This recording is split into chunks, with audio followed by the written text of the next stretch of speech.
이 사진이 왜 여기에 있죠? 대한민국 상위 1%만 산다는 평창동 대저택. 그 차가운 정막 속에서 내 심장 박동 소리만이 고막을 찢을 듯 울려 퍼졌습니다. 35해 동안 품에 지니고 다닌 사진이 보육원에서 받은 사진이었습니다. 나를 증명해주는 유일한 물건인 바로 그 돌사진이 재벌가 벽난로 위에 걸려 있었습니다. 병풍 무늬, 돗자리 패턴, 아기가 입은 색동 저고리까지 완벽하게 똑같았습니다. 심장이 멎는 것 같았습니다. 다리에 힘이 풀렸습니다. 왜 제 사진이 저기에 걸려 있는 걸까요? 이야기 시작하기 전 어디에서 듣고 계신지 댓글로 알려주신다면 언제나 행복함과 즐거운 일만 가득 있으시길 기원하겠습니다. 법정 문이 열렸습니다. 한승우 변호사가 성큼성큼 걸어 나왔습니다. 35살, 차가운 눈빛에 날카로운 턱선. 감정이라곤 찾아볼 수 없는 얼굴이었습니다. 검은 정장이 그의 냉정함을 더욱 부각시켰습니다. 뒤따라 나온 의뢰인 측 직원들이 연신 허리를 굽혔습니다. 변호사님, 정말 감사합니다. 덕분에 회사가 살았습니다. 승우는 고개만 까딱했습니다. 산업재해 소송이었습니다. 공장에서 기계에 끼어 사망한 노동자의 가족이 회사를 상대로 거액의 손해배상 소송을 걸었죠. 노동자 측에서는 안전장치 미비와 과로를 주장했습니다. 하지만 승우는 회사 편에 섰습니다. 치밀한 논리로 안전수칙 위반의 책임을 노동자 본인에게 돌렸습니다. 그리고 완벽하게 이겼습니다. 법원 로비를 지나는데 유족들과 마주쳤습니다. 사고로 남편을 잃은 아내가 두 아이의 손을 잡고 서 있었습니다. 큰아이는 초등학생쯤 되어 보였고 작은 아이는 아직 유치원생이었습니다. 아내의 눈이 퉁퉁 부어 있었습니다. 밤새 울었던 게 분명했습니다. 어떻게 그럴 수 있어요? 여자의 목소리가 떨렸습니다. 온몸이 부들부들 떨리고 있었습니다. 작은 아이가 엄마 치마를 잡아당기며 울먹거렸습니다. 큰 아이는 눈을 질끈 감고 고개를 숙이고 있었습니다. 우리 남편이 왜 죽어야 해? 당신, 천벌 받을 거야. 승우는 그녀를 스쳐 지나갔습니다. 발걸음이 흔들리지 않았습니다. 뒤에서 흐느끼는 소리가 들렸지만 돌아보지 않았습니다. 그게 자신의 일이었습니다. 감정에 휘둘리면 지는 겁니다. 승우는 그렇게 배웠고 그렇게 살아왔습니다. 사무실로 돌아오자 성공 보수가 입금돼 있었습니다. 1억 5천만 원. 통장 잔고를 확인하며 승우는 빈 의자에 몸을 기댔습니다. 숫자가 늘어났지만 기쁘지 않았습니다. 공허했습니다. 가슴 한쪽이 텅 빈 것 같은 느낌이 들었습니다. 밤 11시 퇴근길 편의점에 들렀습니다. 삼각김밥과 우유를 샀습니다. 혼자 사는 원룸 아파트엔 밥 해줄 사람이 없었습니다. 어릴 때부터 그랬습니다. 보육원에서 나온 뒤로 줄곧 혼자였습니다. 밥도 혼자, 잠도 혼자, 공부도 혼자. 외로움은 익숙해지는 게 아니었습니다. 그냥 무뎌지는 것이었습니다. 계산대에서 카드를 내밀었습니다. 그때 편의점 알바생이 승우의 손을 힐끗 쳐다봤습니다. 시선이 엄지손톱에 멈췄습니다. 그 시선을 느낀 승우는 재빨리 손을 걷었습니다. 짧고 뭉툭한 손톱, 옆으로 퍼지듯 넓적하게 자란 기형적인 엄지손톱이었습니다. 다른 손가락 손톱은 멀쩡했지만 양쪽 엄지만 유독 이상했습니다. 보육원에서 자랄 때 아이들이 그걸 보고 놀려댔죠. 야, 엄지손톱 왜 저래? 괴물이다. 괴물 손가락. 그때마다 승우는 주먹을 꽉 쥐고 손을 숨겼습니다. 이를 악물고 참았습니다. 35이 된 지금도 마찬가지였습니다. 악수할 때면 상대방의 시선이 자신의 손톱으로 향하지 않을까 신경이 쓰였습니다. 평생 콤플렉스였습니다. 집에 돌아와 삼각김밥을 뜯었습니다. 차가운 밥이 목으로 넘어갔습니다. 어둠 속에서 혼자 저녁을 먹는 일은 익숙했지만 오늘따라 유독 쓸쓸했습니다. 법정에서 본 그 아이들 때문이었을까요? 아버지를 잃은 아이들. 자신도 아버지가 없었습니다. 아니, 있었는지조차 몰랐습니다. 식탁 위에는 낡은 흑백 사진 한 장이 놓여 있었습니다. 색동저고리를 입은 아기가 웃고 있었습니다. 뒤로 화려한 병풍이 보이고 바닥엔 전통 문양의 돗자리가 깔려 있었죠. 돌잔치 사진이 분명했습니다. 보육원에서 받은 유일한 물건이었습니다. 부모가 누군지, 왜 버려졌는지 아무도 알려주지 않았습니다.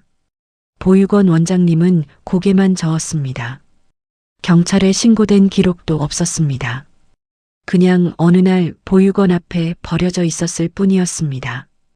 이 사진 한 장과 함께 승우는 사진 속 아기를 바라보며 중얼거렸습니다. 넌 누구의 아들이었을까? 왜 버려진 걸까? 대답은 없었습니다. 35년 동안 단 한 번도. 창밖으로 서울의 야경이 보였습니다. 수많은 아파트 창문에 불이 켜져 있었습니다. 저 불빛 아래 가족들이 있겠죠. 함께 밥을 먹고 텔레비전을 보고 웃고 떠드는 가족들. 화려한 불빛들 사이에서 승우는 철저히 혼자였습니다. 돈도 있고 명예도 있었지만 가족은 없었습니다. 뿌리 없는 나무. 그게 한승우였습니다. 며칠 후 로펌 회식 자리가 열렸습니다. 강남의 고급 한정식집이었습니다. 개인 룸에 원목 테이블이 놓여 있었고 한쪽 벽에는 수묵화가 걸려 있었습니다. 선배 변호사들이 술잔을 기울이며 담소를 나눴습니다. 웃음소리가 끊이지 않았습니다. 대형 소송에서 연달아 승소한 기념 회식이었습니다. 승우는 구석자리에 앉아 조용히 술을 마셨습니다. 일부러 가장자리를 선택한 것이었습니다. 사람들 사이에 끼어 있으면 어색했습니다. 무슨 말을 해야 할지, 어떤 표정을 지어야 할지 모를 때가 많았습니다. 그래서 늘 혼자 있는 게 편했습니다. 화장실에 가려고 자리에서 일어났습니다. 복도를 지나는데 안쪽 방에서 목소리가 새어나왔습니다. 익숙한 목소리였습니다. 같은 로펌 선배들이었습니다. 한승우 말이야? 그 친구 실력은 인정하는데. 승우의 발걸음이 멈췄습니다. 심장이 쿵 뛰었습니다. 뭐가 문제야? 차가워도 너무 차갑잖아. 회식 때 봐도 혼자 구석에 앉아 있고 같이 어울리질 않아. 맞아. 사람 냄새가 안 나. 뭐랄까 정이 없어. 기계 같다고 해야 하나. 고아원 출신이래. 부모 얼굴도 모른다더라. 웃음 섞인 목소리가 들렸습니다. 승우의 손이 떨리기 시작했습니다. 그래서 그런가? 가정교육을 못 받아서. 쉿, 그런 말하면 안 되지. 차별이야. 아니, 근데 악바리 근성은 어디서 나오는 거야? 상대방 변호사도 질릴 정도라니까. 무서울 정도야. 잠시 침묵이 흘렀습니다. 누군가 술잔을 내려놓는 소리가 들렸습니다. 그리고 낮은 목소리로 말했습니다. 피는 못 속인다더니.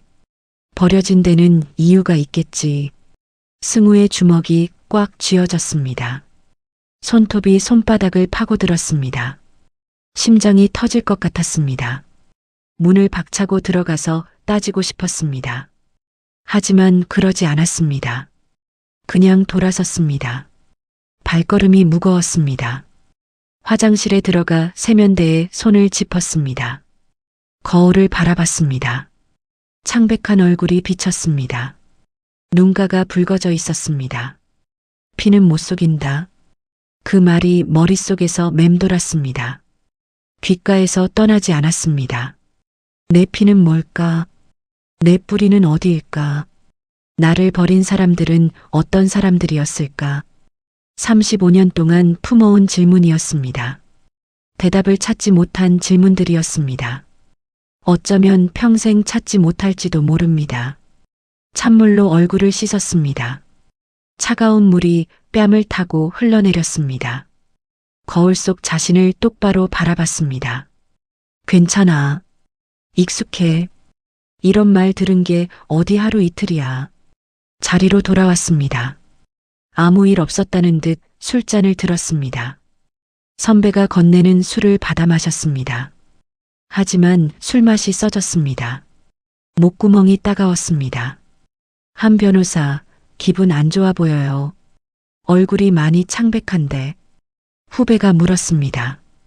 걱정스러운 눈빛이었습니다. 승우는 고개를 저었습니다. 아니, 괜찮아. 좀 피곤해서 그래. 술 더 드릴까요? 아니, 됐어. 먼저 일어날게. 회식이 끝나기 전에 자리에서 일어났습니다. 아무도 붙잡지 않았습니다. 혼자 택시를 잡아 타고 집으로 돌아왔습니다. 텅 빈 원룸이 그를 맞았습니다. 불을 켜지 않고 어둠 속에 앉았습니다. 식탁 위 흑백 사진이 어둠 속에서 희미하게 보였습니다. 승우는 사진을 집어들었습니다. 손가락으로 사진 속 아기의 얼굴을 쓰다듬었습니다. 내가 왜 버려졌을까? 정말 피가 나빠서일까? 뭔가 문제가 있어서일까? 아기가 웃고 있었습니다. 아무것도 모르는 순수한 미소였습니다. 하지만 그 웃음이 대답해주지는 않았습니다. 창밖으로 새벽빛이 스며들었습니다. 승우는 밤새 잠을 이루지 못했습니다. 천장만 바라보며 뒤척였습니다. 피는 못 속인다. 그 말이 가슴에 박힌 가시처럼 아팠습니다. 일주일 후 사무실로 예상치 못한 손님이 찾아왔습니다. 비서가 문을 열며 긴장된 목소리로 말했습니다. 한 변호사님, 하늘그룹 김명석 회장님이십니다. 승우는 의자에서 벌떡 일어났습니다. 하늘그룹, 국내 10대 재벌이었습니다. 조선, 건설, 금융까지 손대지 않은 분야가 없는 초대형 기업이었죠. 그 회장이 직접 찾아오다니요. 명석이 들어왔습니다.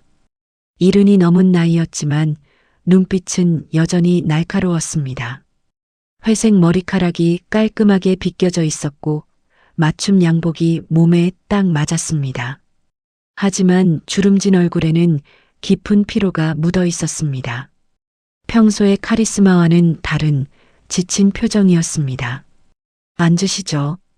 승우가 자리를 권했습니다. 명석이 소파에 앉으며 바로 본론을 꺼냈습니다. 내가 직접 온 건 그만큼 급하기 때문이네. 우리 아들 사건을 맡아줬으면 하네. 승우는 미간을 찌푸렸습니다. 최근 뉴스가 떠올랐습니다. 하늘그룹 회장 아들 박민재가 호텔 직원을 폭행해서 구속됐습니다. 직원이 서비스가 늦다는 이유로 뺨을 때리고 발로 찼다고 했습니다. 갑질 논란으로 온 나라가 들끓었습니다. 인터넷에서는 재벌 2세의 오만함을 규탄하는 글이 넘쳐났습니다. 솔직히 말씀드리면 그 사건은 좀 꺼려집니다. 여론이 최악이에요. 재벌 갑질 사건을 맡으면 제 이미지에도 알아. 이미지가 안 좋지. 하지만 내 사정을 먼저 들어봐. 명석이 깊은 한숨을 쉬었습니다. 어깨가 축 처졌습니다. 재벌 회장의 위험은 온데간데 없었습니다. 그저 지친 노인의 모습이었습니다. 민재는 35년 전에 유괴됐던 아이야. 1살 돌잔치 직후였어. 돌잔치가 끝나고 집에 돌아왔는데 아이가 사라졌더라고. 경찰이 대대적으로 수사했지만 끝내 찾지 못했지. 승우의 눈빛이 달라졌습니다. 35년 전 유괴. 그건 자신이 보육원에 맡겨진 시기와 비슷했습니다. 3달 전에 기적같이 나타났어. 미국에서 살고 있었더라고. 유괴범이 미국으로 데려가서 키웠던 거야. 유전자 검사를 했는데 99.99% 일치했어. 명석의 눈가가 붉어졌습니다. 눈물이 고였습니다. 35년을 찾아 헤맸어. 매일 밤 그의 꿈을 꿨어. 걸음마 배우는 꿈, 유치원 가는 꿈, 학교 가는 꿈. 전부 내 상상이었지만, 그런데 이제 겨우 찾았는데, 감옥에 보낼 순 없잖아. 목소리가 떨렸습니다. 승우는 가슴 한쪽이 저려왔습니다. 35년 동안 아들을 찾은 아버지. 그토록 간절히 아들을 그리워한 아버지. 그런 아버지가 자신에겐 없었습니다. 집행유예만 받게 해줘. 제발 부탁일세. 명석이 고개를 숙였습니다. 재벌 회장이 고개를 숙이는 모습은 처음 봤습니다. 주름진 손이 무릎 위에서 떨리고 있었습니다. 승우는 잠시 고민했습니다. 세상이 욕할 사건이었습니다. 커리어에 타격이 올 수도 있었습니다. 하지만 아버지의 눈물이 마음을 움직였습니다. 아들을 찾기 위해 35년을 기다린 그 마음. 그건 돈으로 살 수 없는 것이었습니다. 알겠습니다. 맡겠습니다. 명석의 얼굴에 안도가 번졌습니다. 떨리는 손으로 승우의 손을 잡았습니다. 고맙네. 정말 고맙네. 명석이 나간 뒤 승우는 창밖을 바라봤습니다. 회색 빌딩 숲이 펼쳐져 있었습니다. 35년 동안 아들을 찾았다. 매일 밤 꿈을 꿨다. 그런 아버지가 있었다. 나를 찾는 사람은 없었는데 씁쓸함이 밀려왔습니다. 목구멍이 막히는 것 같았습니다. 사건 파악을 위해 평창동 저택을 방문했습니다. 대문을 들어서자 넓은 정원이 펼쳐졌습니다. 잘 가꿔진 소나무들이 도열해 있었고 분수대에서 물이 졸졸 흘렀습니다. 정원 끝에 2층짜리 양옥이 보였습니다. 유럽풍 건축 양식의 붉은 벽돌이 인상적이었습니다. 재벌가의 품격이 느껴지는 고급스러운 저택이었죠. 현관에서 가정부가 승우를 맞았습니다. 단정한 유니폼을 입은 중년 여성이었습니다. 도련님이 아직 주무세요. 어젯밤에 늦게 들어오셨거든요. 거실에서 기다려 주시겠어요? 승우는 고개를 끄덕이고 거실로 안내받았습니다. 넓은 거실 한가운데 커다란 가죽 소파가 있었고 한쪽 벽에는 대리석 벽난로가 자리 잡고 있었습니다. 벽에는 유명 화가의 그림이 걸려 있었고 장식장에는 값비싼 도자기들이 진열되어 있었습니다. 30분쯤 지났을까요? 민재는 내려올 기미가 없었습니다. 승우는 지루함을 달래며 거실을 천천히 둘러보았습니다. 벽에 걸린 그림들, 장식장 안의 도자기들, 책장에 꽂힌 책들. 모두 비싸 보였지만 별 관심이 가지 않았습니다. 그때 벽난로 위 액자가 눈에 들어왔습니다. 흑백 사진이었습니다. 색동저고리를 입은 아기가 방긋 웃고 있었습니다. 뒤로 화려한 병풍이 보이고 바닥에는 전통 문양의 돗자리가 깔려 있었죠. 떡과 과일이 차려진 상 앞에 아기가 앉아 있었습니다. 승우의 심장이 멈칫했습니다. 어디서 많이 본 사진이었습니다. 아니, 많이 본 정도가 아니었습니다. 너무나 익숙했습니다. 마치 매일 보던 사진 같았습니다.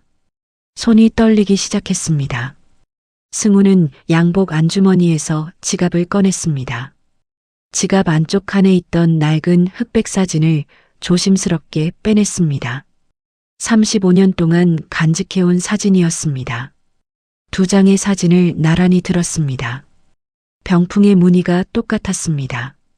학과 소나무가 그려진 전통 병풍이었습니다. 바닥 돗자리의 패턴도 일치했습니다. 기하학적인 전통 문양이 선명했습니다. 아기가 입은 색동저고리의 소매 길이, 뒤에 놓인 떡과 과일의 배치까지 완벽하게 같은 사진이었습니다. 승우의 머릿속이 하얘졌습니다. 내 사진이 왜 여기 있지? 다리에 힘이 풀렸습니다. 소파 팔걸이를 붙잡고 겨우 몸을 지탱했습니다. 심장이 미친 듯이 뛰었습니다. 손바닥에 식은 땀이 흘렀습니다. 이건 내 돌사진이야. 보육원에서 받은 유일한 물건. 35년 동안 간직해온 사진. 그런데 왜 이 집 벽난로 위에 똑같은 사진이 걸려 있는 거지? 그 순간 2층에서 발소리가 들렸습니다. 승우는 황급히 자신의 사진을 지갑에 넣었습니다. 손이 너무 떨려서 몇 번이나 실패했습니다. 심호흡을 하며 표정을 가다듬었습니다. 변호사로서 수없이 훈련한 무표정이었지만 이번엔 쉽지 않았습니다. 계단을 내려오는 남자가 보였습니다. 박민재였습니다. 헝클어진 머리에 충혈된 눈, 술 냄새가 거실까지 풍겼습니다. 축 처진 어깨, 구겨진 티셔츠, 밤새 술을 마신 게 분명했습니다. 하지만 승우의 시선은 다른 곳에 꽂혔습니다. 민재의 양손, 검은 가죽 장갑을 끼고 있었습니다. 실내인데도 장갑을 벗지 않았습니다. 아, 변호사님이시구나. 민재가 무성의하게 인사했습니다. 하품을 하며 장갑 낀 손을 내밀었습니다. 오토바이 타다가 손을 다쳐서요. 화상 자국이 흉측해 보여서 장갑을 끼고 다녀요. 승우는 그 손을 잡았습니다. 가죽 장갑 너머로 민재의 손가락 형태가 느껴졌습니다. 하지만 손톱은 확인할 수 없었습니다. 장갑이 손가락 끝까지 완벽하게 덮고 있었습니다. 악수를 하면서 승우는 생각했습니다. 이 사진의 주인은 나인데 그럼 저 남자는 대체 누구지? 민재가 소파에 털썩 앉으며 말했습니다. 아버지가 뭐라고 하셨는지 모르겠지만 귀찮으니까 대충 처리해 주세요. 오만한 태도였습니다. 하지만 승우는 대답하지 않았습니다. 머릿속이 복잡했습니다. 35년 전 유괴된 아들, 유전자 검사 일치. 하지만 돌사진은 내 것과 똑같다. 뭔가 잘못됐습니다. 직감이 그렇게 말하고 있었습니다. 사무실로 돌아왔지만 일이 손에 잡히지 않았습니다. 승우는 책상 위에 2장의 사진을 나란히 펼쳐 놓았습니다. 벽난로 위 액자를 휴대폰으로 찍어온 사진과 자신이 평생 간직해온 흑백 돌사진이었습니다. 스탠드 불빛 아래 2 사진을 번갈아 살폈습니다.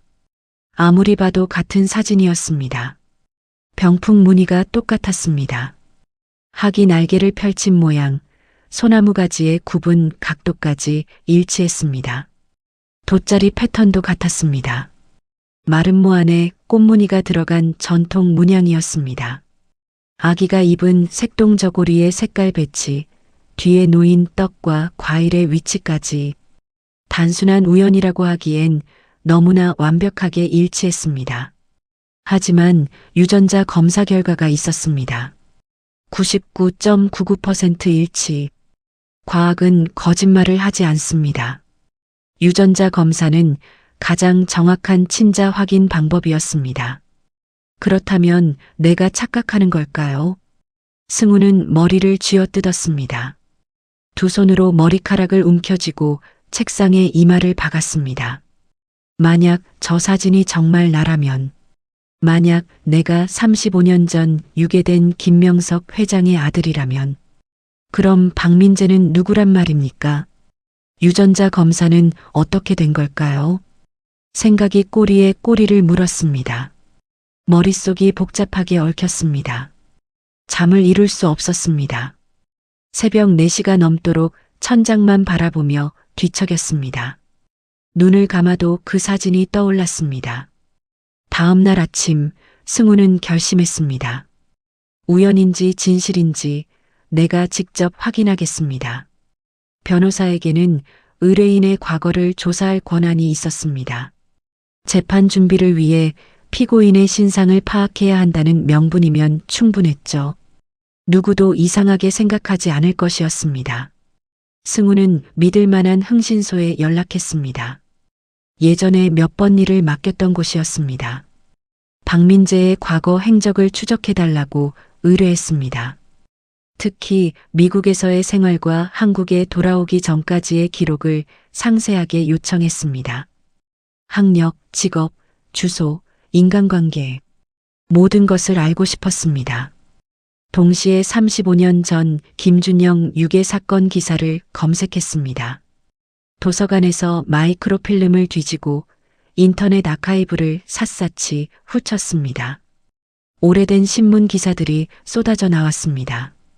1990년 5월 15일 평창동 저택에서 돌잔치를 마친 직후 아기가 사라졌습니다. 손님들이 돌아간 뒤 유모가 아기 방에 갔을 때 요람이 비어 있었습니다. 창문이 열려 있었고 아기는 흔적도 없이 사라졌습니다. 경찰은 대대적인 수색을 벌였습니다. 전국에 수배령이 내려졌습니다. 하지만 아이는 끝내 찾지 못했습니다. 유력한 용의자도 없었습니다. 승우는 기사 속 날짜를 확인했습니다. 1990년 5월 15일. 그리고 자신이 보육원에 맡겨진 날짜를 떠올렸습니다. 1990년 6월 3일. 불과 열흘의 차이였습니다. 손이 떨렸습니다. 우연치곤 너무 가까운 시기였습니다. 심장이 두근거렸습니다. 승우는 의뢰인 파일 옆에 김준영 실종 사건 스크랩을 나란히 펼쳐놓았습니다. 밤새 자료를 뒤졌습니다. 눈이 충혈되고 어깨가 뻣뻣해졌습니다. 커피를 몇 잔이나 마셨는지 모릅니다. 하지만 멈출 수 없었습니다. 새벽녘이 되어서야 승우는 잠시 눈을 붙였습니다. 책상에 엎드려 잠이 들었습니다. 꿈속에서 누군가 자신의 손을 잡고 있었습니다. 따뜻하고 큰 손이었습니다. 포근한 느낌이 온몸을 감쌌습니다. 고개를 들어 얼굴을 보려 했지만 안개에 가려 보이지 않았습니다. 아버지. 그 단어가 입술 끝에서 맴돌았습니다. 부르고 싶었습니다. 하지만 소리는 나오지 않았습니다. 승우는 그대로 잠에서 깨어났습니다. 창밖으로 해가 떠오르고 있었습니다. 붉은 아침 햇살이 사무실 안으로 비쳐들었습니다. 승우는 거울 앞에 섰습니다. 피곤에 찌든 얼굴이 비쳤습니다. 충혈된 눈, 부스스한 머리카락, 거칠어진 피부. 내가 정말 그 집 아들일 수도 있습니다. 아닐 수도 있고요. 하지만 확인하지 않으면 평생 후회할 겁니다. 이건 내 뿌리를 찾을 수 있는 유일한 기회일지도 모릅니다. 승우는 넥타이를 고쳐 매며 중얼거렸습니다. 변호인 자격으로 저 집에 드나들 수 있습니다. 그 틈을 이용해 진실을 파헤치겠습니다. 민재의 정체를 밝히겠습니다. 그의 눈빛이 달라졌습니다. 더 이상 흔들리지 않았습니다. 결연한 의지가 담겨 있었습니다. 그날부터 승우는 평창동 저택을 자주 드나들기 시작했습니다. 표면적으로는 재판 준비를 위한 방문이었습니다. 피고인과의 면담, 증거 자료 수집, 가족과의 협의, 변호사로서 충분히 정당한 이유였습니다. 하지만 속마음은 달랐죠. 변호인이라는 가면 뒤에서 탐정 노릇을 하는 이중 생활이 시작된 것이었습니다. 저택에 갈 때마다 승우는 민재의 손을 유심히 살폈습니다. 악수할 때, 차를 마실 때, 서류를 넘길 때 눈을 떼지 않았습니다. 하지만 민재는 언제나 검은 가죽 장갑을 끼고 있었습니다. 식사할 때도 서류에 서명할 때도 절대 장갑을 벗지 않았습니다. 포크와 나이프를 들 때도 장갑을 끼고 있었습니다. 컵을 잡을 때도 마찬가지였습니다. 아무리 더운 날씨에도 장갑을 벗는 법이 없었습니다. 민재의 태도는 갈수록 오만해졌습니다. 부모님이 보는 앞에서는 얌전한 척했습니다. 고개를 숙이고 조용히 대답했습니다. 하지만 둘만 있으면 본색을 드러냈습니다. 아, 귀찮아. 그냥 합의금 왕창 주고 끝내면 안 돼요? 피해자가 합의를 거부하고 있습니다. 처벌을 원한다고 합니다. 돈을 더 주면 되지. 얼마든 줄 수 있잖아요. 아버지한테 말해서 5억쯤 뿌려요. 승우는 속으로 한숨을 삼켰습니다. 35년을 찾아 헤맨 아들이 이런 사람이라니. 명석 회장이 알면 얼마나 가슴이 아플까요? 그토록 그리워하던 아들이 이런 모습이라니. 반면 명석 부부의 모습은 달랐습니다. 명석은 바쁜 일정 중에도 아들 걱정에 수시로 전화를 했습니다. 회의 중에도 몇 번이나 전화를 확인했습니다. 어머니 최 여사는 민재가 좋아한다며 직접 요리를 해서 내놓았습니다. 가정부가 있는데도 직접 부엌에 서서 아들 입맛에 맞추려 애썼습니다. 그날도 승우가 서류를 들고 방문했을 때 최 여사가 거실로 나왔습니다. 환한 미소를 띤 얼굴이었습니다. 따뜻한 인상의 중년 여성이었습니다. 변호사님, 식사하고 가세요. 점심때가 다 됐네요. 아, 괜찮습니다. 바쁘셔서. 그러지 말고요. 우리 민재 잘 부탁드리는 의미로 제가 준비했어요. 손수 차린 거예요. 거절할 수 없었습니다. 식탁에 앉자 따뜻한 집밥이 차려졌습니다. 된장찌개, 계란말이, 시금치 나물, 콩나물 무침, 소박하지만 정성이 느껴지는 상차림이었습니다. 김이 모락모락 피어올랐습니다.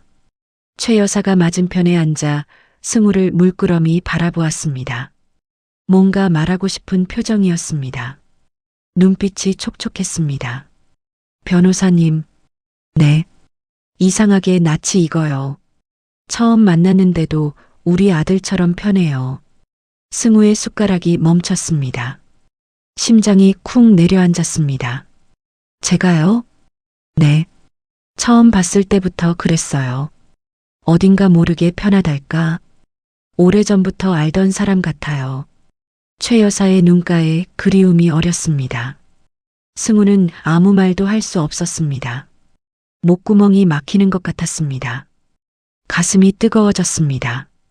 만약 내가 정말 이 집 아들이라면, 이분이 내 어머니라면, 35년 동안 나를 기다린 분이라면, 가슴 한쪽이 뜨거워졌습니다. 35해 동안 한 번도 느껴보지 못한 감정이었습니다. 어머니, 그 단어가 머릿속에서 맴돌았습니다. 그때 2층에서 민재가 내려왔습니다. 최 여사의 표정이 환해졌습니다. 아들을 바라보는 어머니의 눈빛이었습니다. 민재야, 밥 먹어. 내가 좋아하는 된장찌개 끓였어. 하지만 민재는 어머니를 거들떠보지도 않고 현관으로 향했습니다. 귀찮다는 듯 손을 저었습니다. 나 나갈 거야. 친구 만나기로 했어. 저녁은? 같이 먹자. 밖에서 먹어. 기다리지 마. 문이 쾅 닫혔습니다.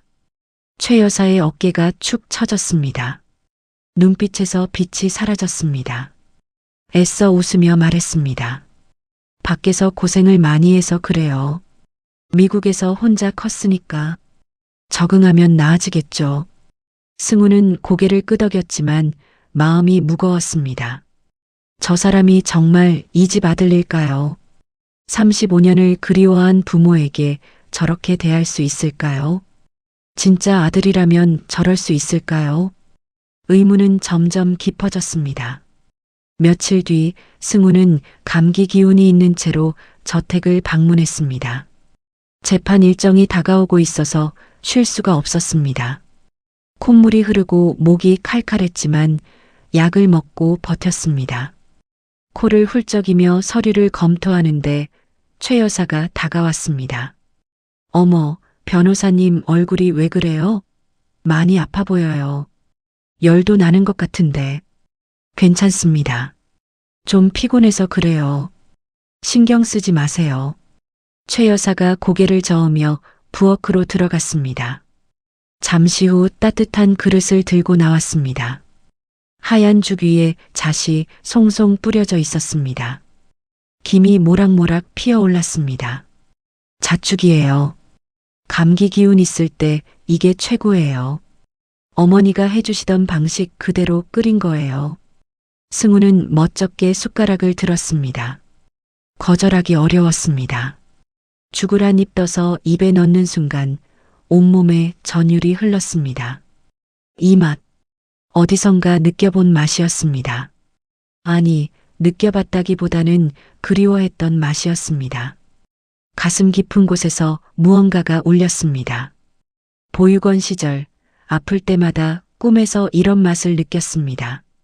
누군가 따뜻한 죽을 떠먹여주는 꿈이었죠. 부드러운 손길이 이마를 쓸어주었습니다. 얼굴은 보이지 않았지만 손길은 따뜻했습니다. 목소리는 들리지 않았지만 사랑이 느껴졌습니다. 깨고 나면 베개가 눈물로 젖어 있곤 했습니다. 승우의 눈시울이 붉어졌습니다. 황급히 고개를 숙였습니다. 눈물이 쏟아질 것 같았습니다. 변호사님, 입맛이 까다롭다던데 내 음식은 잘 드시네요. 다행이에요. 최 여사가 흐뭇하게 웃었습니다. 승우는 대답 대신 죽을 계속 떠먹었습니다. 말을 하면 목소리가 떨릴 것 같았습니다. 눈물이 흘러내릴 것 같았습니다. 그날 저녁 명석이 승우를 서재로 불렀습니다. 바둑 좀 둘 줄 아나? 요즘 상대가 없어서 심심했네. 한 판 두세. 조금 둘 줄 압니다. 바둑판 앞에 마주 앉았습니다. 명석이 먼저 돌을 놓았습니다. 승우도 따라 놓았습니다. 잠시 침묵이 흘렀습니다. 자네 보육원에서 자랐다며? 갑작스러운 질문에 승우의 손이 멈칫했습니다. 심장이 뛰었습니다. 네, 그렇습니다. 힘들었겠네. 부모 없이 자라는 게 쉽지 않았을 텐데. 명석의 목소리가 부드러웠습니다. 진심 어린 걱정이 담겨 있었습니다. 승우는 잠시 망설이다 대답했습니다. 어릴 땐 힘들었죠. 부모가 왜 날 버렸을까 매일 그 생각뿐이었어요. 내가 뭘 잘못했길래, 내가 무슨 문제가 있길래. 지금은, 이제는 원망 안 합니다. 어쩔 수 없는 사정이 있었겠거니 생각해요. 그렇게 생각하려고 노력합니다. 명석이 고개를 끄덕였습니다. 돌을 놓으며 말했습니다. 나도 35년을 그렇게 살았네. 내 아이를 지키지 못한 죄책감으로 매일 밤 자책했어. 승우는 아무 말도 하지 못했습니다. 손에 들린 바둑돌이 떨렸습니다. 매일 밤 그의 꿈을 꿨어. 걸음마 배우는 꿈, 학교 가는 꿈, 결혼하는 꿈. 전부 내 상상이었지만 그렇게라도 아들을 보고 싶었어. 명석의 눈가가 촉촉해졌습니다. 목소리가 떨렸습니다. 그래서 민재가 돌아왔을 때 얼마나 기뻤는지 모르네. 좀 거칠어도 괜찮아. 적응이 안 돼서 그런 거야. 내 아들이니까. 시간이 지나면 나아질 거야. 승우의 가슴이 저렸습니다. 이렇게 간절히 아들을 기다린 아버지가 있었습니다. 35년 동안 하루도 빠짐없이 아들을 그리워한 아버지. 그런데 정작 그 아들 자리에 앉은 사람은 진짜가 아닐 수도 있습니다. 바둑이 끝났습니다. 명석이 승우의 어깨를 툭 쳤습니다. 따뜻한 손길이었습니다. 자네 바둑 솜씨가 제법인데 또 두세. 자주 와. 네, 그러겠습니다. 저택을 나서며 승우는 생각했습니다. 이분들이 내 부모였으면 좋겠습니다. 이렇게 따뜻한 사람들이 내 가족이었으면. 간절한 마음이 가슴 깊은 곳에서 솟아올랐습니다. 눈물이 흐를 것 같았습니다. 저녁 식사 자리가 마련됐습니다. 명석 부부가 승우를 정식으로 초대한 것이었습니다. 재판을 앞두고 가족 모두 함께 식사하자는 제안이었습니다. 식탁에는 푸짐한 요리들이 차려졌습니다. 불고기, 잡채, 전, 나물들. 정성이 가득한 상차림이었습니다. 그 중에서도 가운데 놓인 붉은 요리가 눈에 띄었습니다. 랍스터 수프였습니다. 커다란 랍스터가 통째로 들어간 고급 요리였습니다. 최 여사가 민재에게 접시를 건넸습니다. 민재야, 내가 좋아하는 거야. 미국에서 자주 먹었다며? 엄마가 특별히 준비했어. 많이 먹어. 민재가 허겁지겁 수프를 떠먹었습니다. 장갑을 낀 채로 숟가락을 들었습니다. 승우는 그 모습을 유심히 지켜보았습니다. 그때 가정부가 승우 앞에도 수풀을 놓았습니다. 순간 코끝을 스치는 비린내에 승우의 코가 간질거렸습니다. 콧속이 따끔거렸습니다. 애취, 재채기가 터졌습니다. 한 번으로 끝나지 않았습니다. 연달아 재채기가 나왔습니다. 눈이 충혈되고 콧물이 흘렀습니다. 승우는 황급히 냅킨으로 코를 막았습니다. 죄송합니다. 갑각류 알레르기가 있어서요. 새우나게 랍스터만 먹으면 이래요. 명석의 얼굴이 굳어졌습니다. 눈빛이 묘하게 흔들렸습니다. 숟가락을 든 손이 멈췄습니다. 최 여사도 숟가락을 내려놓았습니다. 어머, 미안해요. 몰랐네. 다른 거 드릴게요. 괜찮습니다. 승우가 수풀을 밀어내는데 명석이 민재를 바라보았습니다. 시선이 날카로웠습니다. 민재야, 너 어릴 때 새우만 먹으면 온몸에 두드러기 났잖아. 병원에 몇 번이나 갔는지 몰라. 갑각류 알레르기가 심했어. 민재가 입에 물은 수풀을 꿀꺽 삼켰습니다. 잠시 멈칫했습니다. 아, 그게 체질이 바뀌었나 봐요. 미국 가서 치료받았거든요. 이젠 괜찮아요. 민재의 목소리가 살짝 떨렸습니다. 눈동자가 흔들렸습니다. 승우는 그 미세한 변화를 놓치지 않았습니다. 며칠 후 더 큰 일이 벌어졌습니다.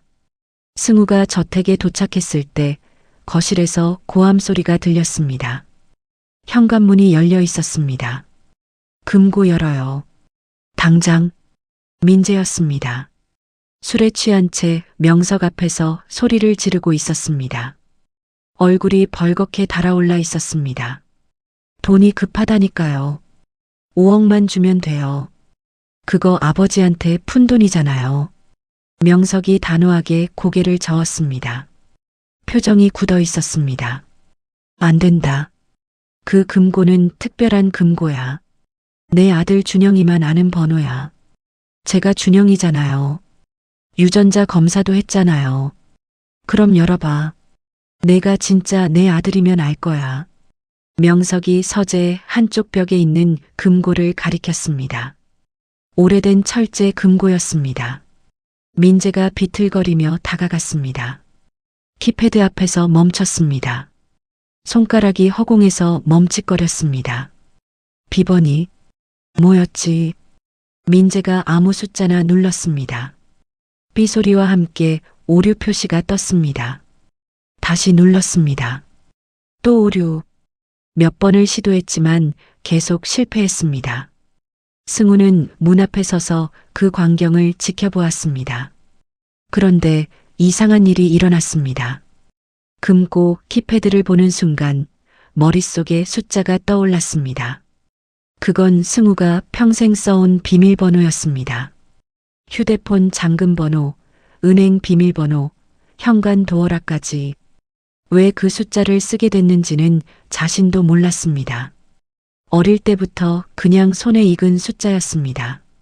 무의식적으로 항상 그 숫자를 썼습니다.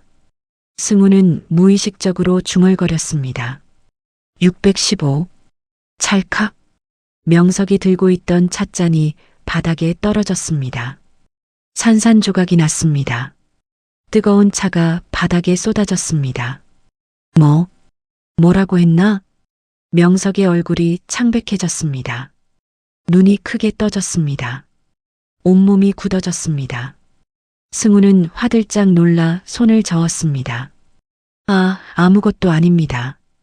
그냥 혼잣말이에요. 실례했습니다. 승우는 황급히 현관으로 나왔습니다. 심장이 터질 듯 뛰었습니다. 손바닥에 식은땀이 흘렀습니다.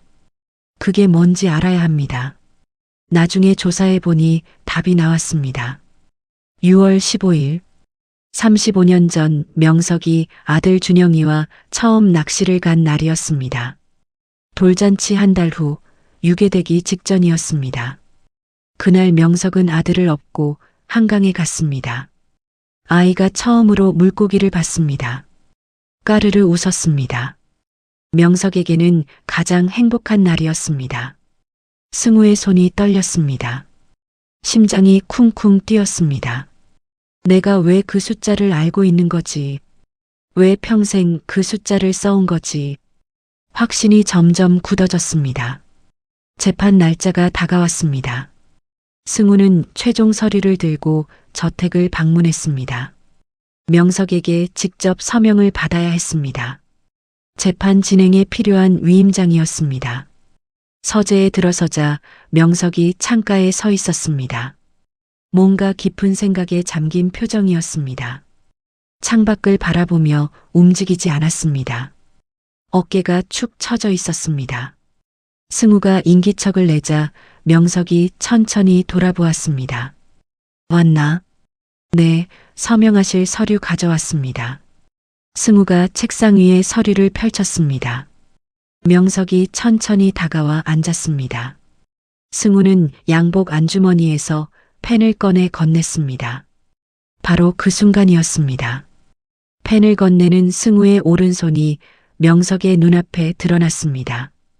짧고 뭉툭한 엄지손톱이 햇살 아래 선명하게 보였습니다. 옆으로 퍼진 넓적한 손톱이 빛을 받아 반짝였습니다. 명석의 동작이 멈췄습니다. 시선이 승우의 엄지에 고정됐습니다. 눈동자가 크게 흔들렸습니다. 숨을 멈춘 것 같았습니다. 자네, 그 손가락? 명석의 목소리가 떨렸습니다. 갑자기 손을 뻗어 승우의 손목을 잡았습니다. 뼈마디가 아플 정도로 세게 잡았습니다. 승우는 깜짝 놀랐습니다. 명석의 손아귀에 힘이 들어갔습니다. 놓아줄 생각이 없어 보였습니다. 손가락 끝이 하얗게 질렸습니다. 이 손톱, 명석이 승우의 엄지를 가까이 끌어당겼습니다. 눈을 크게 뜨고 손톱을 살폈습니다. 손가락 끝이 파르르 떨렸습니다. 승우는 당황해서 손을 빼려 했습니다. 부끄러웠습니다. 흉한 손입니다. 어릴 때부터 이랬어요. 평생 콤플렉스였습니다. 하지만 명석은 손을 놓지 않았습니다. 눈가가 붉어지고 있었습니다. 눈물이 고였습니다. 우렁 손톱이라고 하지. 손톱이 옆으로 퍼져서 자라는 거 유전이야. 승우의 심장이 쿵 내려앉았습니다. 명석이 그 이름을 알고 있었습니다. 우리 집안 대대로 내려오는 거야. 나도 그렇고 내 아버지도 그랬어. 할아버지도 마찬가지였지. 명석이 자신의 오른손을 들어 보였습니다. 엄지손톱이 승우의 것과 똑같았습니다.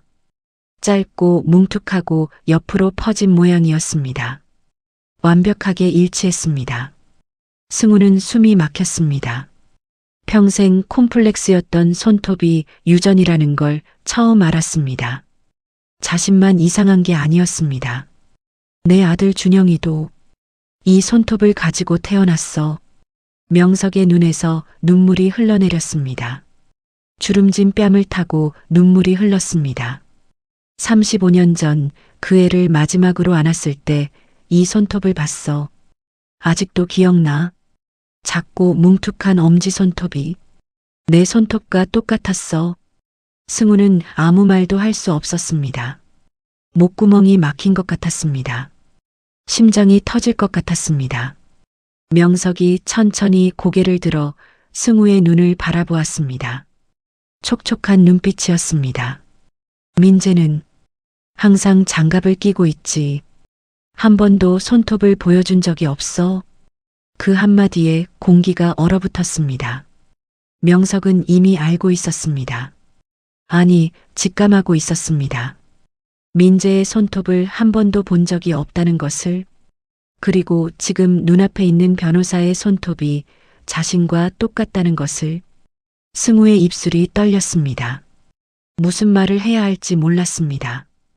회장님, 저는 괜찮네. 명석이 조용히 말했습니다. 승우의 손을 천천히 놓아주었습니다. 아직 확실한 건 아니니까. 증거가 없으니까. 하지만 명석이 창밖을 바라보았습니다. 햇살이 그의 주름진 얼굴을 비쳤습니다. 눈물 자국이 반짝였습니다. 내 가슴은 알고 있는 것 같네.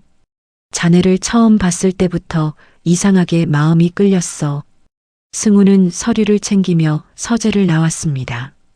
복도를 걷는 다리가 후들거렸습니다. 벽에 손을 짚어야 했습니다. 더 이상 숨길 수 없었습니다. 진실이 서서히 수면 위로 떠오르고 있었습니다. 흥신소에서 연락이 왔습니다. 승우는 보고서를 받아들고 눈을 의심했습니다. 박민재의 과거가 낱낱이 적혀 있었습니다. 사진과 서류가 빼곡했습니다. 미국 경찰 기록, 법원 판결문, 신용 기록까지 두툼한 파일이었습니다. 탐정이 밤낮으로 조사한 결과물이었습니다. 본명 최동식, 37살, 미국에서 상습 도박으로 추방당한 전과자였습니다. 라스베이거스 카지노에서 사기 도박을 하다 적발됐습니다. 카드 카운팅과 공모 사기, 딜러와 짜고 판돈을 조작했습니다. 빚이 수십억 원에 달했습니다. 채권자들에게 쫓기는 신세였습니다. 목숨이 위태로운 상황이었죠. 한국에 돌아온 건 불과 6개월 전이었습니다. 그리고 석 달 전 갑자기 김명석 회장의 아들로 나타났습니다. 유전자 검사 결과는 어떻게 된 걸까요? 승우는 더 깊이 파고들었습니다. 인맥을 총동원했습니다. 대학 동기 중 검찰에 있는 친구, 병원에 있는 선배, 은행에 근무하는 후배, 모든 루트를 동원했습니다. 밤낮으로 조사했습니다. 잠도 제대로 자지 못했습니다. 그리고 충격적인 사실을 알아냈습니다. 검사를 진행한 병원에 거액의 돈이 입금됐습니다. 5억 원. 입금자는 한울그룹 정태준 비서실장이었습니다. 검사 일주일 전에 입금됐습니다.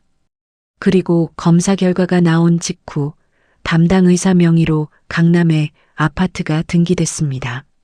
시가 10억 원짜리 아파트였습니다. 조작이었습니다. 처음부터 전부 거짓이었습니다. 유전자 검사 결과를 돈으로 산 것이었습니다. 검사를 담당한 의사가 매수됐습니다. 정 실장과 민재가 공모해서 꾸민 사기극이었습니다. 치밀하게 계획된 범죄였습니다. 승우의 손이 떨렸습니다. 분노가 치밀어 올랐습니다. 저 사기꾼이 선량한 부모를 속이고 있었습니다. 35년 동안 아들을 기다린 부모의 마음을 이용한 것이었습니다. 가장 간절한 희망을 악용한 것이었습니다. 세상에 이런 악인이 있다니. 인간이 아니었습니다. 그뿐이 아니었습니다. 민재는 이미 회사 자금 50억을 횡령한 상태였습니다. 아들 행세를 하면서 회사 돈에 손을 댄 것이었습니다. 투자 명목으로 빼돌렸습니다. 도박 빚을 갚는 데 썼습니다. 정 비서실장이 도와줬습니다. 서류를 위조하고 결제를 조작했습니다. 둘이 공모한 것이었습니다. 계획적인 범행이었습니다. 승우는 증거를 정리했습니다. USB에 모든 자료를 백업했습니다. 복사본도 여러 개 만들어 안전한 곳에 보관했습니다. 이제 경찰에 신고할 차례였습니다. 하지만 민재가 먼저 움직였습니다. 그날 저녁 민재가 느닷없이 승우의 사무실로 찾아왔습니다. 문을 벌컥 열고 들어서는 얼굴이 험악했습니다. 눈이 충혈되어 있었습니다. 술 냄새가 풍겼습니다. 머리카락이 헝클어져 있었습니다. 옷도 구겨져 있었습니다. 뭘 캐고 다녀요, 변호사님? 승우는 태연하게 대답했습니다. 서류를 정리하며 고개도 들지 않았습니다. 무슨 말씀이신지. 흥신소 쓰는 거 다 알아요. 내 과거 캐고 다니면서 뭐 하려고? 협박할 생각이에요? 돈 뜯어낼 생각이에요? 말해봐요. 민재가 책상을 탁 쳤습니다. 서류가 바닥에 흩어졌습니다. 펜꽂이가 쓰러졌습니다. 컵이 떨어져 깨졌습니다. 커피가 바닥에 쏟아졌습니다. 승우는 눈 하나 깜빡하지 않았습니다. 천천히 고개를 들어 민재를 바라봤습니다. 의뢰인 신상 파악은 변호사의 기본 업무입니다. 웃기지 마. 민재가 낮은 목소리로 으르렁거렸습니다. 이빨을 드러냈습니다. 눈에 살기가 서렸습니다. 입 다물어요. 아니면 변호사 배지 떼게 해줄게. 평생 법조계에서 매장시켜줄 테니까. 다시는 일 못하게 해줄게. 어디 가서도 취직 못해. 택시 운전도 못하게 해줄 거야. 협박이었습니다. 승우는 차갑게 웃었습니다. 그쪽이야말로 조심하시죠. 유전자 검사 조작, 50억 횡령. 증거 다 있습니다. 정 실장이 병원에 돈 보낸 기록도 있고요. 검사 담당 의사 진술서도 확보했습니다.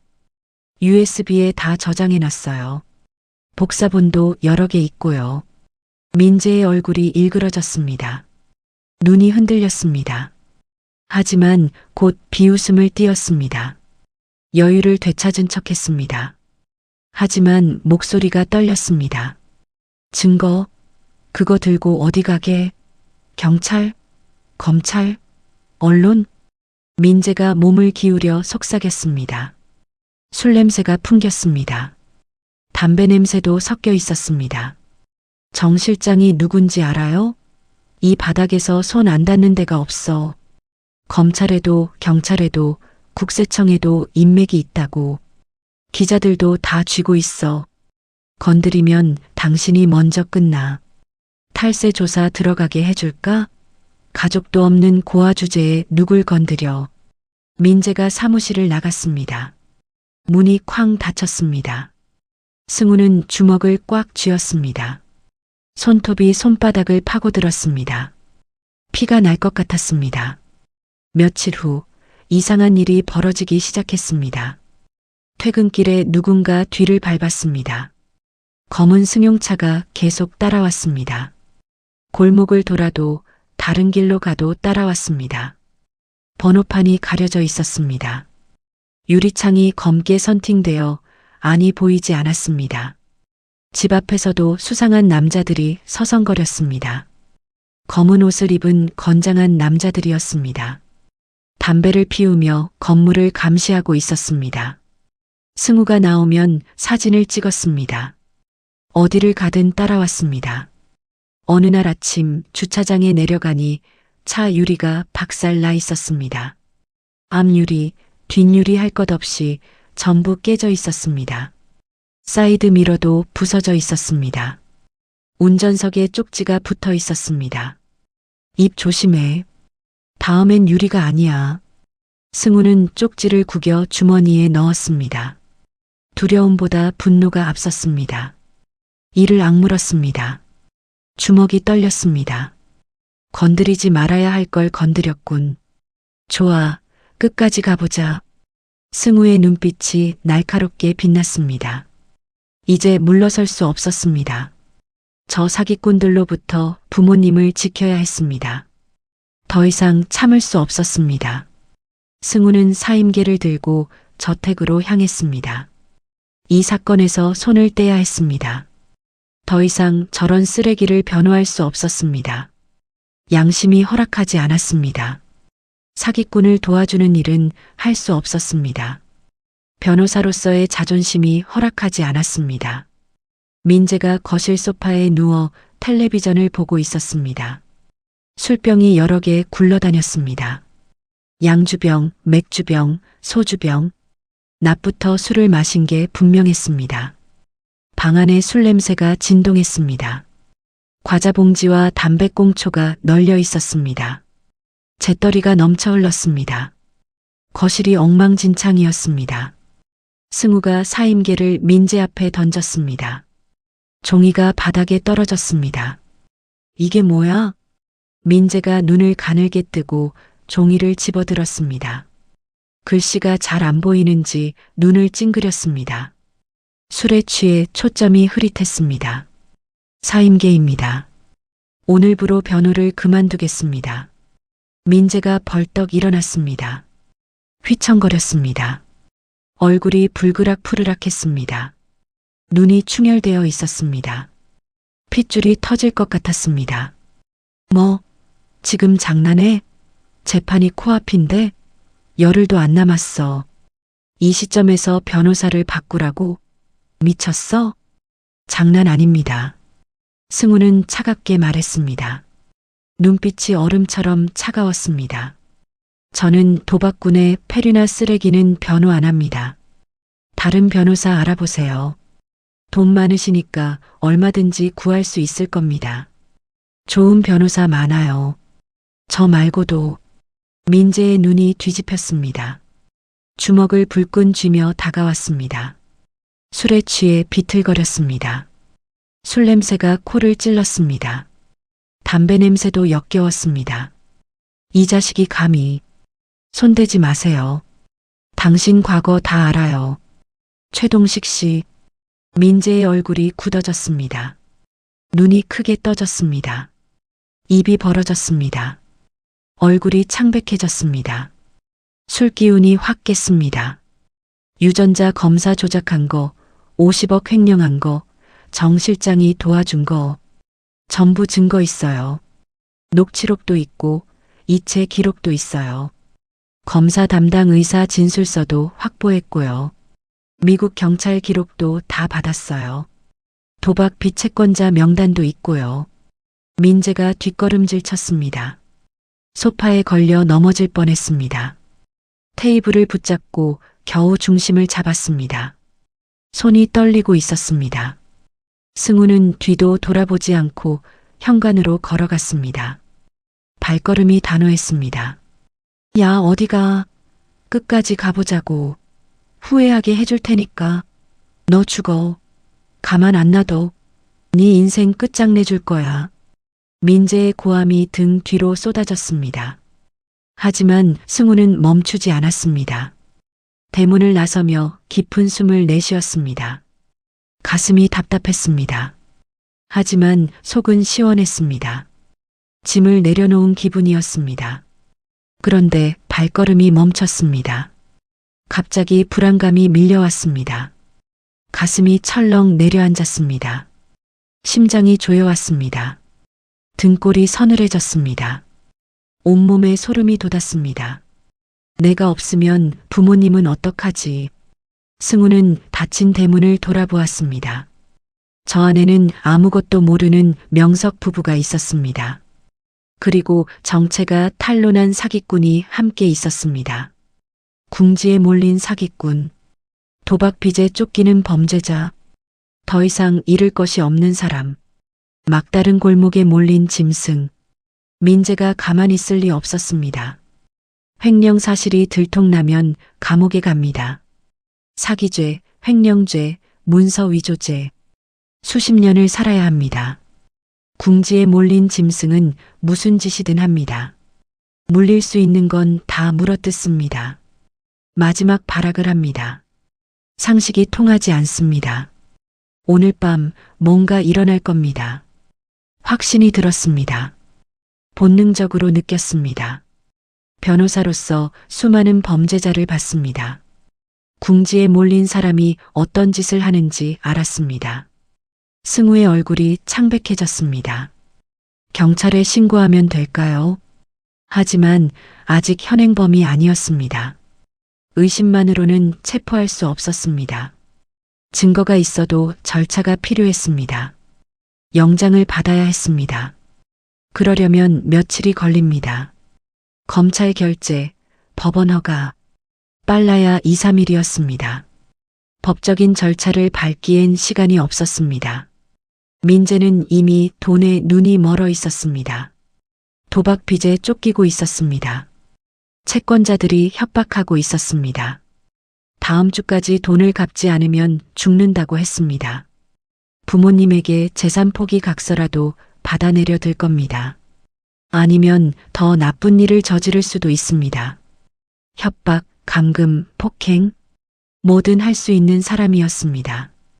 이미 한 번 폭행으로 구속된 사람이었습니다. 폭력에 거리낌이 없었습니다. 승우는 주먹을 꽉 쥐었습니다. 손톱이 손바닥을 파고들었습니다. 피가 날 것 같았습니다. 변호사 한승우는 여기서 끝입니다. 이제부터는 아들 김준영으로 움직여야 했습니다. 법이 아니라 본능으로, 머리가 아니라 가슴으로. 승우는 차에 올라타 핸들을 잡았습니다. 손이 떨렸습니다. 어떻게 해야 할지 막막했습니다. 증거는 있지만 법으로는 당장 막을 수 없었습니다. 절차가 너무 느렸습니다. 법이 원망스러웠습니다. 차 안에서 한참을 고민했습니다. 시간은 흘러갔습니다. 해가 지고 어둠이 내렸습니다. 가로등이 하나둘 켜졌습니다. 저택 안에서 무슨 일이 벌어지고 있을지 알 수 없었습니다. 불안함이 점점 커졌습니다. 초조함이 가슴을 짓눌렀습니다. 35년 만에 찾은 부모님이었습니다. 아직 제대로 아들이라고 말도 못했습니다. 엄마, 아빠라고 한 번도 불러보지 못했습니다. 그런데 이대로 잃을 순 없었습니다. 절대로. 다시는 혼자가 되고 싶지 않았습니다. 이제 막 찾은 가족을 잃을 순 없었습니다. 승우는 휴대폰을 꺼냈습니다. 떠오르는 사람이 있었습니다. 경찰청 지능범죄수사대에서 일하는 선배였습니다. 대학 동기였습니다. 같이 고시 공부했던 사이였습니다. 믿을 수 있는 사람이었습니다. 정의로운 사람이었습니다. 전화를 걸었습니다. 신호음이 울렸습니다. 한 번, 두 번, 세 번, 네 번.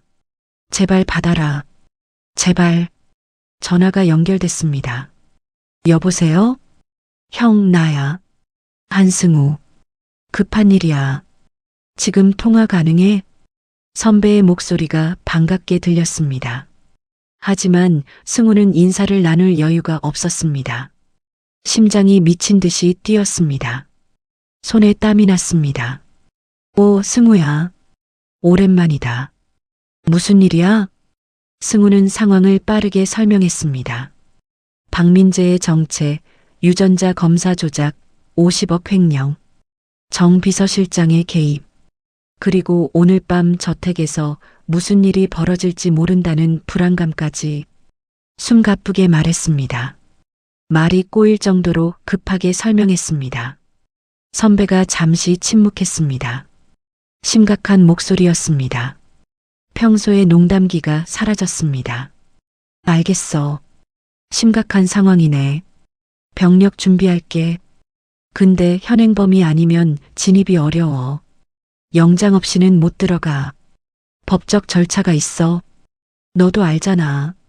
알아. 그래서 내가 먼저 들어갈게. 상황 만들어줄게.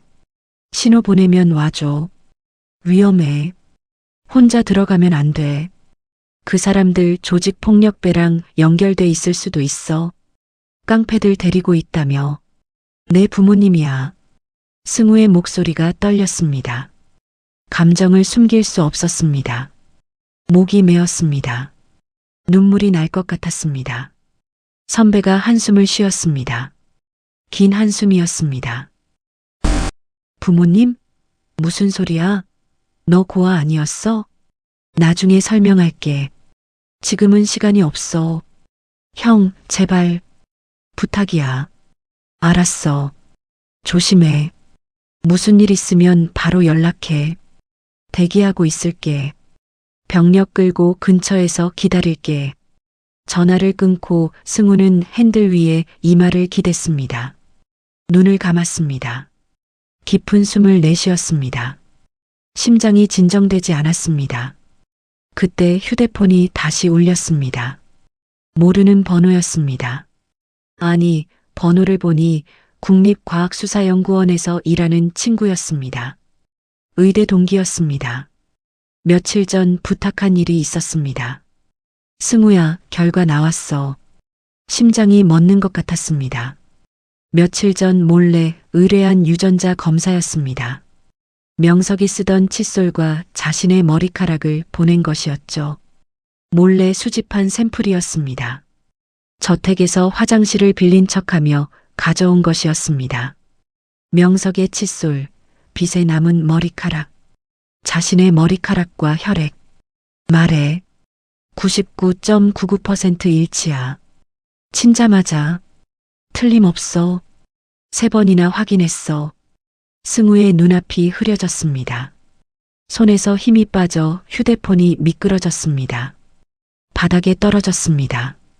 뚝 하는 소리가 울렸습니다. 친자, 내가 정말 그 집 아들이었습니다. 35년 전 유괴된 아기가 바로 나였습니다. 보육원에 버려진 게 아니라 누군가에게 빼앗긴 것이었습니다. 부모가 나를 버린 게 아니었습니다. 사랑받지 못해서 버려진 게 아니었습니다. 나는 사랑받는 아이였습니다. 기다려지는 아이였습니다. 눈물이 쏟아졌습니다. 멈출 수 없었습니다. 기쁨보다 서러움이 먼저 밀려왔습니다. 35년 동안 혼자였습니다. 부모가 날 버렸다고 원망하며 살았습니다. 왜 나만 가족이 없을까? 왜 나만 혼자일까? 매일 밤 울었습니다. 베개를 적시며 울었습니다. 피는 못 속인다는 말에 상처받았습니다. 버려진 데는 이유가 있다는 말에 가슴이 찢어졌습니다. 수없이 자책했습니다. 내가 뭘 잘못했길래, 내가 왜 버려졌을까? 나는 사랑받을 가치가 없는 걸까? 그런데 그 부모는 35년 동안 나를 찾고 있었습니다. 매일 밤 꿈에서 나를 보며 울었습니다.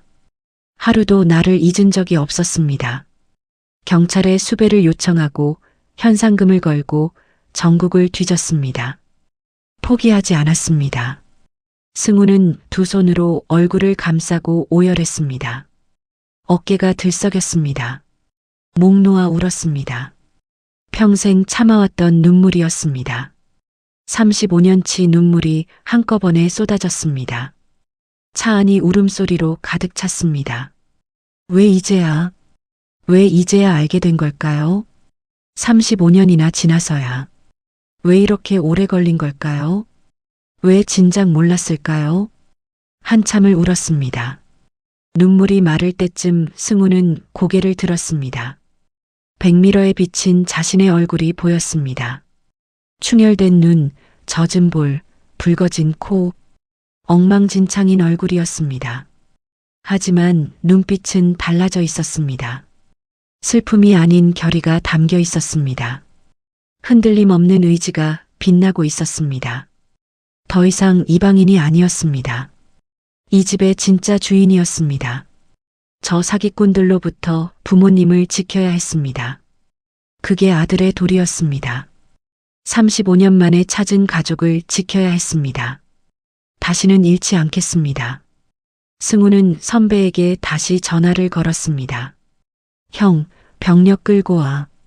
내 부모님 집에 강도가 들었어. 현행범이야. 목소리가 더 이상 떨리지 않았습니다. 단호했습니다. 차갑고 날카로웠습니다. 각성한 아들이 돌아가고 있었습니다. 밤 11시, 승우는 저택 담장 밖에 차를 세웠습니다. 엔진을 끄고 어둠 속에서 저택을 바라봤습니다. 대부분의 창문에 불이 꺼져 있었습니다. 하지만 거실만 환하게 빛나고 있었습니다. 이 시간에 거실에 불이 켜져 있다는 건 이상했습니다. 명석 부부는 보통 10시면 잠자리에 들었습니다. 예감이 맞았습니다. 뭔가 벌어지고 있었습니다. 승우는 조용히 차에서 내렸습니다. 문을 살짝 닫았습니다. 소리가 나지 않게 조심했습니다. 담장을 따라 걸으며 안쪽을 살폈습니다. 거실 창문으로 그림자들이 움직이는 게 보였습니다. 여러 명이 있었습니다.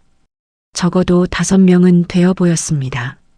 정원에 검은 승용차 2대가 세워져 있었습니다. 낯선 차들이었습니다.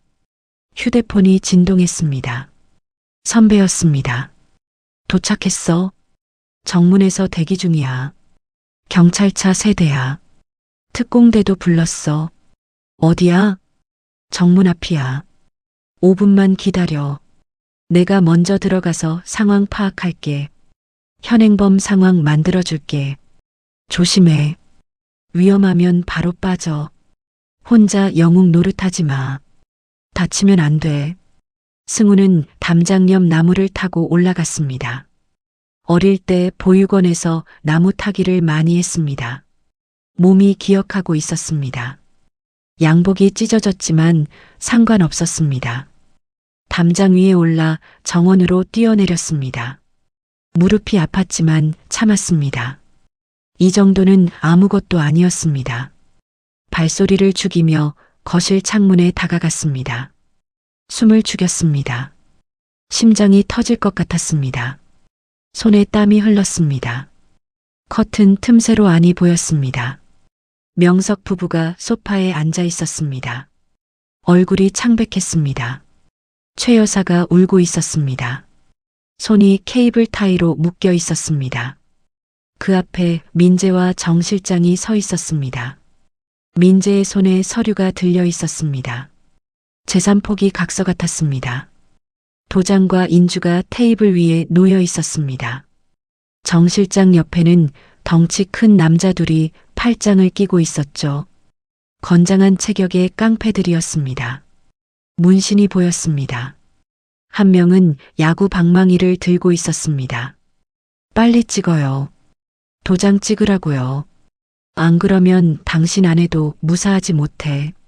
다리 부러뜨릴까? 손가락부터 자를까? 민재의 목소리가 창문 너머로 들렸습니다. 명석의 멱살을 잡고 흔들고 있었습니다. 술에 취한 상태였습니다.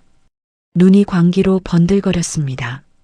승우의 피가 끓어올랐습니다. 주먹이 저절로 쥐어졌습니다. 온몸이 떨렸습니다. 분노가 치밀어 올랐습니다. 최 여사가 울먹이며 말했습니다. 민재야, 왜 이러니? 우리가 뭘 잘못했니? 널 아들로 받아들였잖아. 사랑했잖아. 진심으로. 닥쳐요. 당신들 아들 아니라고요. 처음부터 사기였어요. 돈만 노린 거야. 돈만 내놓으면 살려줄게. 안 그러면 어떻게 될지 몰라. 명석의 얼굴이 창백했습니다. 하지만 고개를 들어 민재를 똑바로 쳐다보았습니다. 눈빛이 흔들리지 않았습니다. 두려움이 아닌 분노가 담겨 있었습니다. 그래, 내가 내 아들이 아닌 건 알고 있었다. 손톱을 안 보여줬으니까 평생 장갑으로 숨겼지. 처음부터 의심했어. 하지만 믿고 싶었어. 아들이길 바랐어. 민재의 얼굴이 일그러졌습니다. 뭐라고요? 내 진짜 아들은 이 집안 대대로 내려오는 우렁 손톱을 가지고 있어. 넌 장갑으로 평생 감추고 다녔지. 화상이 아니라 손톱을 숨기려고 그랬던 거잖아. 내 손톱은 평범하니까. 민재가 이를 악물었습니다. 얼굴이 불그락푸르락했습니다. 광기가 번들거렸습니다. 그런 거 상관없어요. 어차피 서류상으론 내가 아들이니까. 유전자 검사 결과도 있고. 빨리 도장 찍어요. 안 그러면 다 죽여. 진짜야. 더 이상 볼 수 없었습니다. 승우는 휴대폰을 꺼내 선배에게 문자를 보냈습니다. 지금 와. 협박 및 감금 현행범이야. 무장하고 와. 깡패 2명 있어. 그리고 현관으로 달려갔습니다. 문은 잠겨 있었습니다. 승우는 뒤로 물러섰다가 온 힘을 다해 어깨로 문을 들이받았습니다. 쾅! 문이 부서지며 열렸습니다. 어깨가 아팠지만 상관없었습니다. 뼈가 부러졌을 수도 있었지만 신경 쓸 겨를이 없었습니다. 아드레날린이 솟구쳤습니다. 거실에 있던 사람들이 일제히 고개를 돌렸습니다. 민재의 얼굴이 경악으로 물들었습니다. 눈이 휘둥그레졌습니다. 뭐야, 이 자식이? 승우가 거실로 들어섰습니다. 어깨에서 피가 흘렀지만 아랑곳하지 않았습니다. 양복이 찢어지고 피가 배어 나왔지만 멈추지 않았습니다. 눈빛이 불타고 있었습니다. 분노와 결의가 담긴 눈빛이었습니다. 사자 같은 눈빛이었습니다. 그 더러운 손 치워. 낮고 차가운 목소리였습니다. 민재가 승우를 노려보았습니다. 뭐야, 이 자식이. 너 해고됐잖아. 사임계 냈잖아. 나가. 안 그러면 죽여. 애들아, 저놈 잡아. 깡패 2명이 승우에게 다가왔습니다. 야구 방망이를 휘둘렀습니다. 승우는 몸을 낮춰 피했습니다. 보육원에서 싸움을 많이 했습니다. 살아남으려면 싸워야 했습니다. 몸이 기억하고 있었습니다. 변호인 자격으로 온 게 아닙니다. 승우가 차갑게 말했습니다. 깡패 1명의 팔을 잡아 비틀었습니다. 관절기였습니다. 방망이가 바닥에 떨어졌습니다. 뭐? 승우가 품에서 서류 봉투를 꺼냈습니다. 그리고 벽난로 위 돌사진 옆에 붙였습니다. 직계 존속에 대한 특수 협박 및 감금 현행범을 신고한 피해자 가족입니다. 민재의 얼굴이 일그러졌습니다. 눈이 커졌습니다. 입이 벌어졌습니다. 피해자 가족? 무슨 개소리야. 넌 그냥 변호사잖아. 남이잖아. 고아 출신 변호사가 뭔 가족이야. 승우가 서류 봉투에서 종이를 꺼냈습니다. 유전자 검사 결과지였습니다. 국립과학수사연구원 직인이 찍혀 있었습니다. 김명석 회장과 한승우. 친자 확률 99.99%. 국립과학수사연구원에서 검사한 겁니다. 조작 못해요. 당신처럼 돈으로 사지 않았어요. 거실이 얼어붙었습니다. 시간이 멈춘 것 같았습니다. 명석의 눈이 커졌습니다. 입이 벌어졌습니다. 최 여사가 입을 막았습니다. 눈물이 쏟아졌습니다. 울음이 터졌습니다. 승우가 천천히 오른손을 들어 보였습니다. 짧고 뭉툭한 엄지손톱이 조명 아래 선명하게 드러났습니다. 옆으로 퍼진 넓적한 손톱이 빛을 받아 반짝였습니다. 평생 콤플렉스였던 그 손톱이 빛나고 있었습니다. 장갑 벗어봐. 서류는 위조해도 이건 못 속여. 우렁 손톱은 유전이야. 우리 집안에만 있는 거야. 김씨 가문의 증표야. 민재가 뒷걸음질 쳤습니다. 얼굴이 창백해졌습니다. 땀이 이마를 타고 흘렀습니다. 정 실장이 소리쳤습니다. 뭐해? 저놈 잡아. 죽여. 빨리. 덩치 큰 남자들이 다시 승우에게 달려들었습니다. 하지만 바로 그 순간 현관 밖에서 사이렌 소리가 울렸습니다.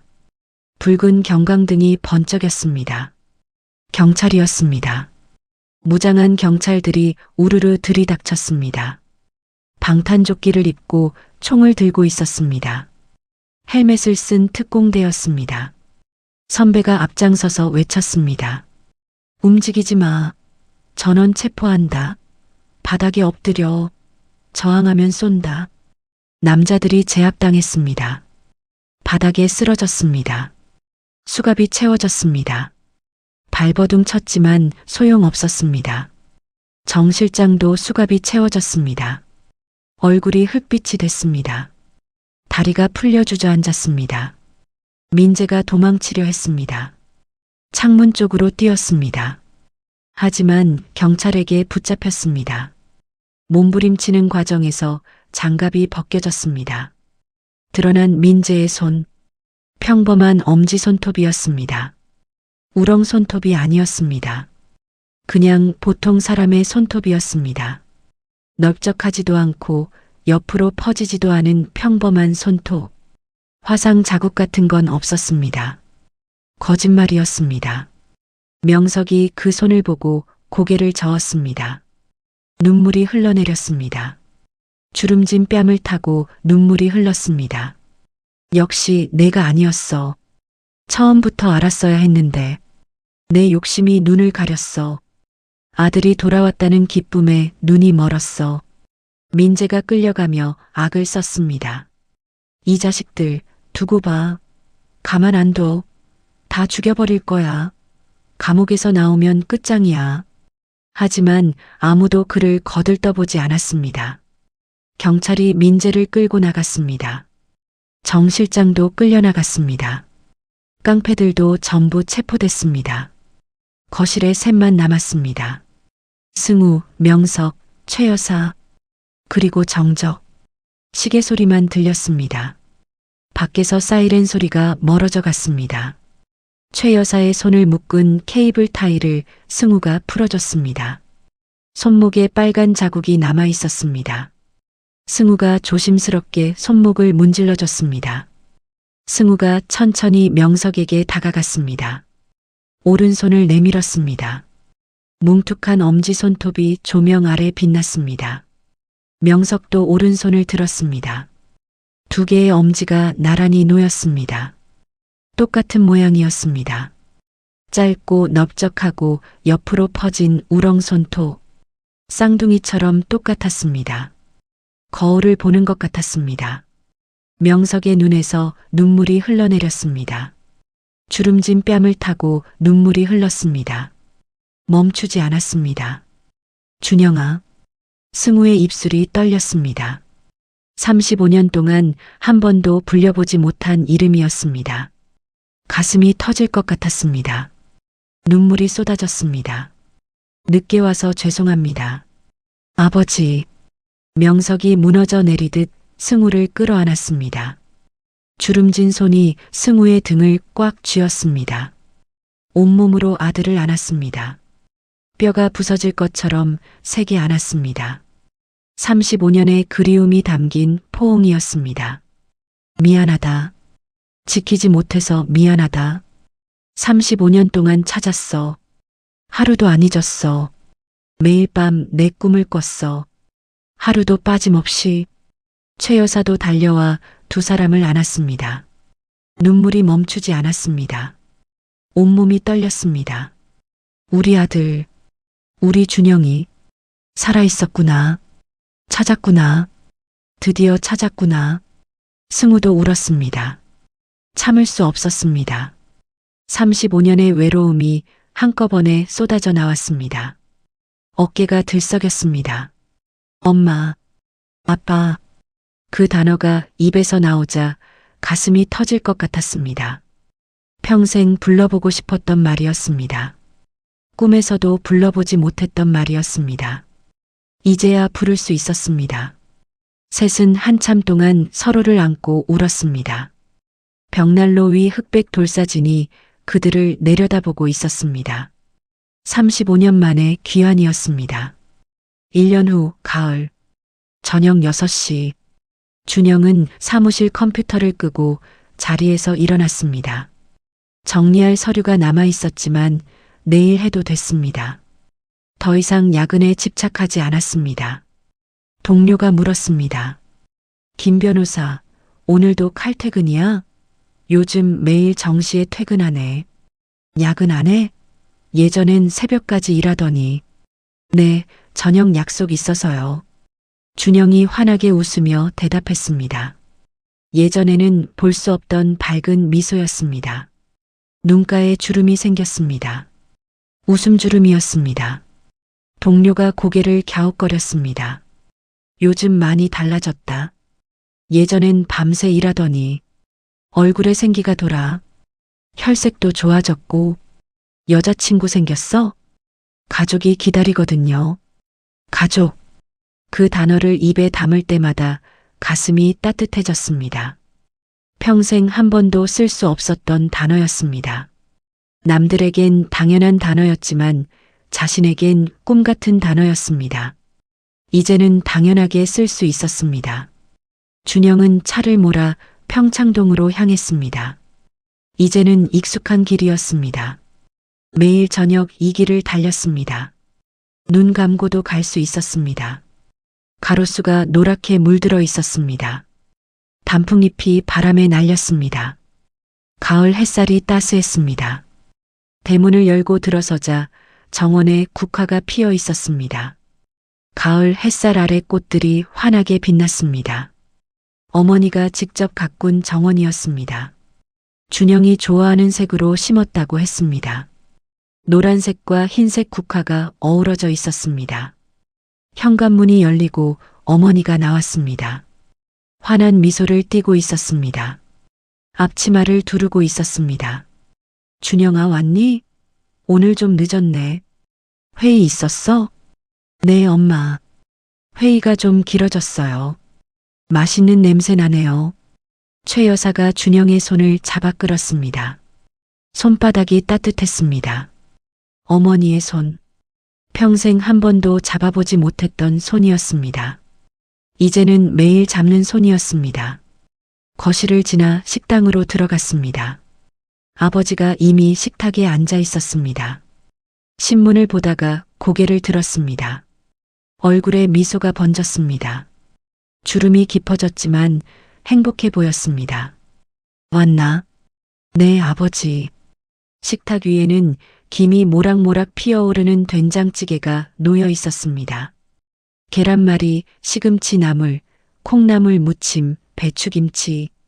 소박하지만 정성이 가득한 상차림이었습니다. 고급 음식이 아니라 집밥이었습니다. 어머니가 손수 만든 음식이었습니다. 1년 전과 달라진 게 있었습니다. 랍스터 수프는 없었습니다. 어머니는 이제 준영이 갑각류 알레르기가 있다는 걸 알았습니다. 좋아하는 음식, 싫어하는 음식, 하나하나 알아가고 있었습니다. 매일 조금씩 서로를 알아갔습니다. 셋이 마주 앉아 식사를 시작했습니다. 준영이 숟가락을 들었습니다. 그 순간 세 사람의 오른손이 나란히 보였습니다. 세 개의 뭉툭한 엄지손톱이 조명 아래 빛났습니다. 똑같은 모양이었습니다. 우렁손톱. 더 이상 콤플렉스가 아니었습니다. 이 집안 대대로 내려오는 증표였습니다. 아버지에게서 아들에게로 이어지는 피의 증거였죠. 자랑스러운 유산이었습니다. 이제는 당당히 보여줄 수 있었습니다. 준영아, 국 더 줄까? 많이 먹어. 요즘 일 많이 하잖아. 몸 축나겠다. 어머니의 물음에 준영이 웃으며 대답했습니다. 네, 많이 주세요. 오늘 배고파요. 아버지가 흐뭇하게 바라보았습니다. 주름진 얼굴에 미소가 번졌습니다. 눈가에 잔주름이 생겼지만 행복해 보였습니다. 눈빛이 촉촉했습니다. 식사를 마치고 거실로 나왔습니다. 벽난로 위를 보니 액자가 2개 걸려 있었습니다. 하나는 35년 전 흑백 돌사진이었습니다. 색동저고리를 입은 아기가 웃고 있었죠. 준영이 평생 간직했던 사진이었습니다. 이제는 원래 자리로 돌아왔습니다. 그 옆에 새 액자가 있었습니다. 컬러 가족 사진이었습니다. 준영과 아버지, 어머니가 활짝 웃고 있었습니다. 지난 추석에 찍은 사진이었습니다. 35년 만에 첫 가족 사진이었습니다. 모두 한복을 입고 있었습니다. 준영은 두 사진을 번갈아 바라보았습니다.